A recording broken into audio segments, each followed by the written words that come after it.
Hello guys, आज मैं review करने वाला हूँ problem children are coming from another world under anime series का।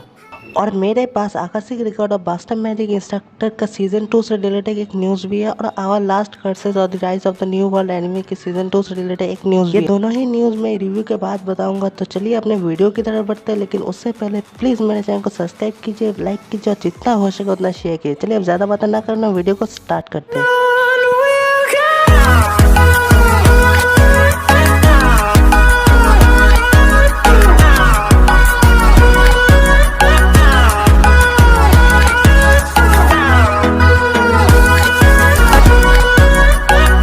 Problem children are coming from another world under anime series का light novel भी है और मांगा भी है। लाइट नॉवेल को लिखा था तारो नासुनोको ने और आइसोलेट किया है यू अमानो ने। ये सीरीज आप लोगों को इंग्लिश डब और सब दोनों में देखने को मिल जाएगा। अगर ओपनिंग सॉन्ग और एंडिंग सॉन्ग की बारे में बात करें तो दोनों ही एवरेज है, आप लोग चाहे तो सुन भी सकते हैं। अगर एनिमेशन की बारे में बात करें तो सीजन 1 को एनिमेट किया है स्टूडियो डायमंडिया। तो सीजन 1 आया था 2013 में, जनवरी 11 से मार्च 15 तक चला। तो 2013 के हिसाब से मैं एनिमेशन को एवरेज ही बोलूँगा, बुरा नहीं है उस टाइम के हिसाब से। अगर रेटिंग की बारे में बात करें तो IMDb ने 7.3 दिया है 10 में, माई एनिमलिस्ट ने 7.5 दिया है 10 में, क्रंचीरोल ने 4.5 दिया है 5 में, जो कि बहुत ही बढ़िया रेटिंग है और लगभग सभी ऑडियंस को ये एनिमे पसंद आया। अगर कैरेक्टर की बारे में बात करें तो इस एनिमे में हमारा 3 मेन कैरेक्टर से हमारा MC इजो है, हमारा दूसरा मेन कैरेक्टर आस्का और हमारा तीसरा मेन कैरेक्टर कासुकाबे। और अगर लीड फीमेल कैरेक्टर की बारे में बात करें तो सीजन 1 देखकर मुझे उतना समझ नहीं आया कि लीड फीमेल कैरेक्टर कौन है, क्योंकि ये एनिमे रोमांस टाइप का एनिमे है ही नहीं।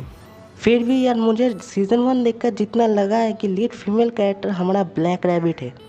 अगर कैरेक्टर डेवलपमेंट की बारे में बात करें तो सीजन 1 में हमें सिर्फ 10 एपिसोड देखने को मिलता है और एक ओवी है। तो एपिसोड के हिसाब से आप लोग को थोड़ा बहुत कैरेक्टर डेवलपमेंट देखने को मिलेगा। अगर स्टोरी की बारे में बात करें तो स्टोरी के स्टार्टिंग में हमें हमारा MC इजोए को दिखाया जाता है, जो कि एक ग्राउंड में लेटा हुआ होता है और उसके सामने कुछ लोग बच्चे को तंग कर रहे होते हैं। तो हमारा MC इजोए उन लोगों की तरफ पत्थर फेंक कर मारता है जो उस बच्चे को तंग कर रहे होते हैं। तो वो पत्थर इतना स्पीड में जाकर गिरता है ना कि जानो बम फट गया मानो। तो इससे ही हमारे MC की पावर के बारे में पता लग जाता है यार कि वो कितना ताकतवर है। तो उसी टाइम हमारे दूसरे 2 मेन कैरेक्टर को दिखाया जाता है आस्का और कासुकाबे।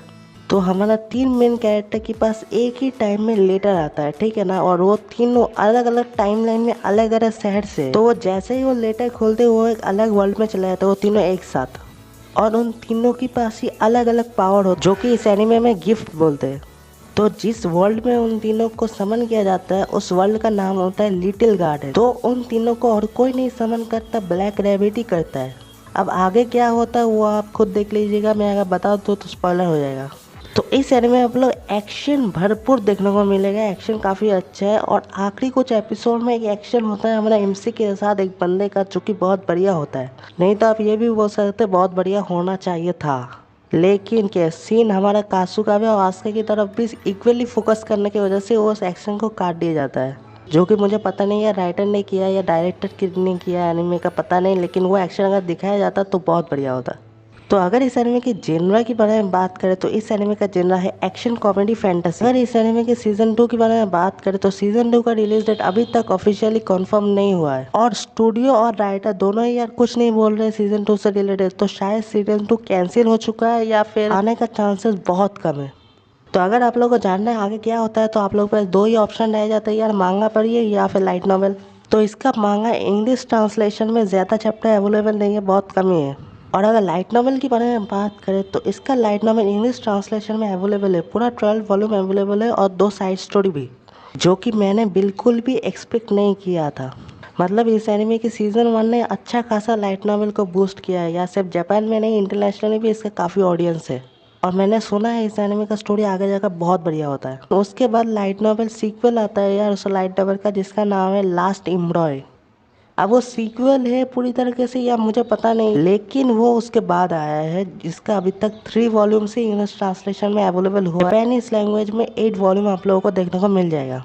मैं आप लोगों को बोलूँगा, अगर आप लोगों को जानना है कि आगे क्या होता है तो लाइट नॉवेल पढ़िए, क्योंकि मैंने सुना है इसका लाइट नॉवेल का स्टोरी आगे जाकर बहुत बढ़िया होता है। तो अब बढ़ते हैं अपने न्यूज़ की तरफ। जो पहला न्यूज़ आता है आकाशीय record of bastard magic instructor के सीजन 2 से रिलेटेड।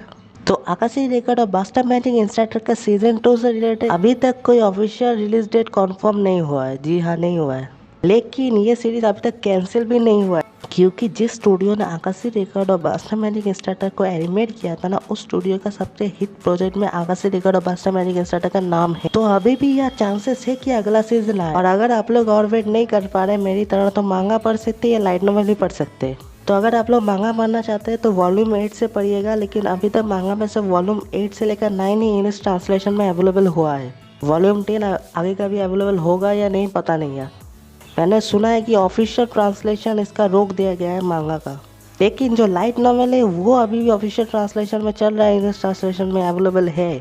तो लाइट नॉवेल अगर आप लोग पढ़ना चाहते हैं तो वॉल्यूम 6 से स्टार्ट कीजिएगा। और अभी तक वॉल्यूम 11 तक इंग्लिश ट्रांसलेशन में अवेलेबल हो चुका है। मैंने सुना है वॉल्यूम 12 भी इसी साल अवेलेबल हो जाएगा। मैं तो यार इसका लाइट नॉवेल काफ़ी जल्दी पढ़ने वाला हूँ, लेकिन मांगा पढ़ने का मेरा ज़्यादा मन था यार, लेकिन मांगा ऑफिशियली ट्रांसलेशन नहीं हो रहा है यार। अगर जापानीज लैंग्वेज है इसका मांगा पढ़ सकते हैं आप लोग, तो इसका मांगा शायद वॉल्यूम 15 तक भी आ चुका है, जो कि आप लोगों को ऑनलाइन परचेस करना पड़ेगा, ऑनलाइन प्लेटफॉर्म से, उनकी वेबसाइट से ऑफिशियली, जो कि बिल्कुल जापानीज लैंग्वेज में ही होगा, इंग्लिश ट्रांसलेशन में नहीं मिलेगा। और लाइट नॉवेल शायद आप लोगों को अनऑफिशियली इंग्लिश ट्रांसलेशन में मिल सकते हैं वॉल्यूम 12, 13। आप लोगों को काफ़ी ढूंढना पड़ेगा। तो सीजन 2 आने का अभी भी यार थोड़ा भी चांसेस है। तो अब हमारे दूसरे न्यूज़ की तरफ बढ़ते हैं, जो कि आ रहा है आवर लास्ट कर्सेस और the rise of the new world anime series. Recently our last curses anime की जो ओपनिंग सॉन्ग है ना, जिसने गाया था वो ओपनिंग सॉन्ग, उनसे ये पूछा गया था यार कि सीजन 2 से रिलेटेड आपका क्या राय है, क्या सीजन 2 आएगा?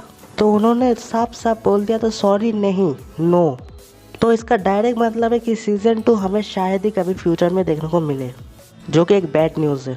लेकिन इसके एनिमे का सीजन 1 को काफ़ी ज़्यादा लोगों ने पसंद किया है यार, इंटरनेशनल में और जापान में भी। तो अगर आप लोगों को आगे का स्टोरी जानना है तो मांगा पढ़ सकते हैं इसका, लेकिन रिसेंटली इसका मांगा भी ऑफिशियली कैंसिल कर दिया गया है।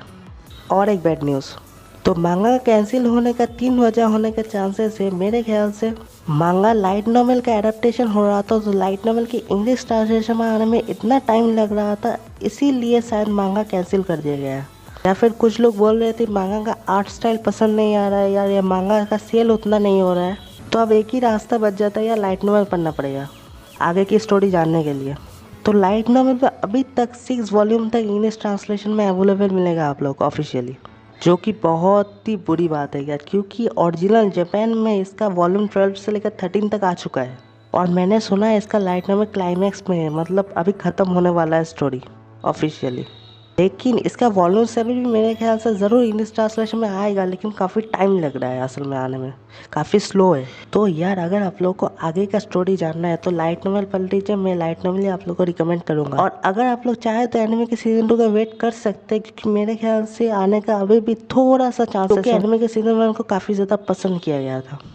तो हाँ यार, आज के लिए बस इतना ही। उम्मीद है आप लोगों को पसंद आया होगा वीडियो पसंद आया तो सब्सक्राइब, लाइक और शेयर करना मत भूलिएगा। बाय, सी या। I'm waiting for the rain. I'm bracing for the thunder.